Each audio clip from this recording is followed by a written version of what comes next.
여러분 안녕하십니까? VOA 모닝뉴스 시작합니다. 한국 정부가 북한의 최근 대륙간 탄도미사일 ICBM 발사 등에 대한 대응 조치로 북한인 8명에 대해 독자 제재를 단행했습니다. 이들은 제재 물자 거래와 불법 사이버 활동에 관여한 인물들로 북한 정찰 총국장이 포함됐습니다. 허무호 기자가 보도합니다. 한국 외교부가 27일 발표한 대북 독자 제재 대상은 모두 8명입니다.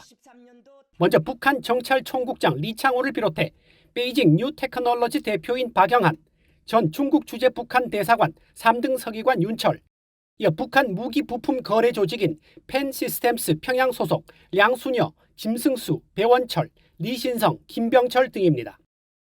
리창호는 김숙희와 라자루스, 안다리엘 등 북한 해킹 조직의 배후 조직인 정찰 총국의 수장으로 불법 사이버 활동을 통한 외화 벌이 및 기술 탈취에 관여했으며, 박영한은 북한 무기 수출 회사인 조선광업개발무역회사를 대리해 무기 관련 물품을 거래했다고 한국 외교부는 설명했습니다.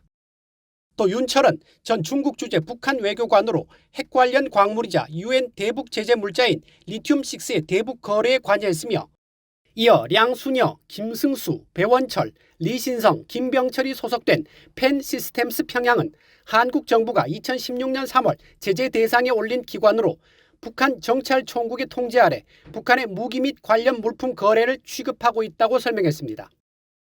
한국 외교부는 이번 제재 단행에 대해 한반도 및 국제사회의 평화와 안전을 심각하게 위협하는 북한의 지난 18일 장거리 탄도미사일 발사에 대응한 것이며, 한국 국민이 제재 대상으로 지정된 개인이나 기관과 사전 허가 없이 금융 거래를 하면 관련법에 따라 처벌받을 수 있다고 밝혔습니다.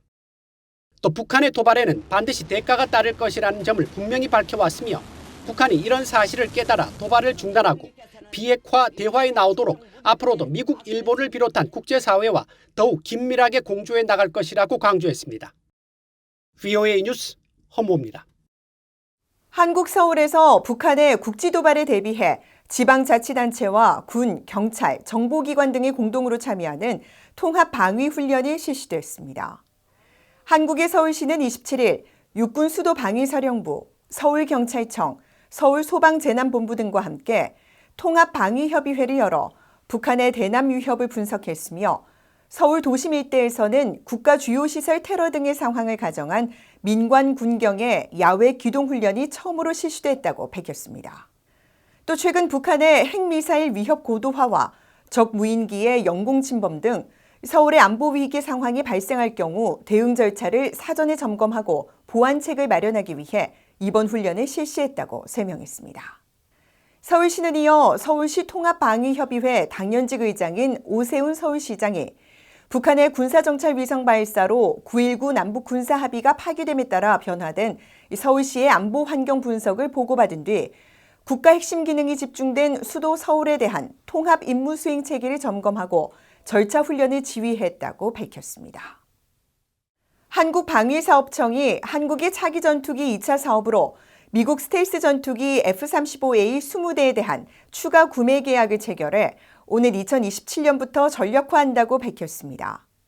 한국방위사업청은 27일 보도자료를 통해 이같이 밝히면서 추가로 도입되는 F-35A는 내부 무장 장착 능력이 종전 대비 1.5배로 늘어 레이저 유도 방식의 복합 유도 폭탄 등 새로운 무기를 탑재할 수 있다면서 현재 운용 중인 F-35A와 비교해 위협 대응 능력과 암호, 보안 기능, 무장 운영 능력 등의 성능이 크게 향상될 것이라고 밝혔습니다.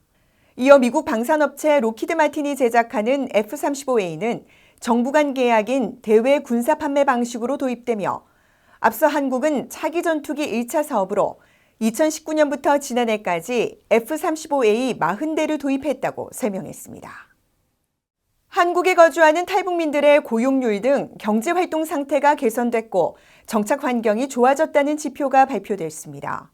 북한 이탈 주민들에 대한 지원 사업을 하고 있는 한국통일부 산하 남북하나재단은 27일 서울에서 기자간담회를 통해 2023 북한 이탈 주민 실태조사 결과를 발표하고, 탈북민 고용률은 올해 60.5%로 전년 대비 1.3%포인트 증가해 2011년 조사 시작 이래 가장 높았고, 실업률은 전년 대비 1.6%포인트 하락한 4.5%로 최저치를 기록했다고 밝혔습니다.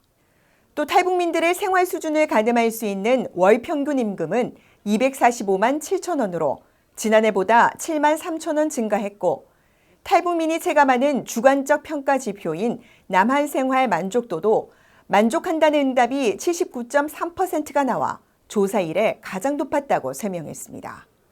남북하나재단은 최근 신규 유입자가 적어 거주 기간이 긴 사람들을 위주로 만족도가 유지되고 있다며 예전처럼 탈북민이 2, 3천 명씩 발생한다면 다른 모습을 보일 수 있다고 분석했습니다. 팔레스타인 무장정파 하마스의 이스라엘 공격 상황을 설명하기 위해 주한 이스라엘 대사관이 제작한 서울 테러 가상 영상이 한국 외교부에 적절치 않다는 입장이 전달된 뒤 하루 만에 유튜브와 인스타그램 등 사회 관계망 서비스 등에서 삭제됐습니다.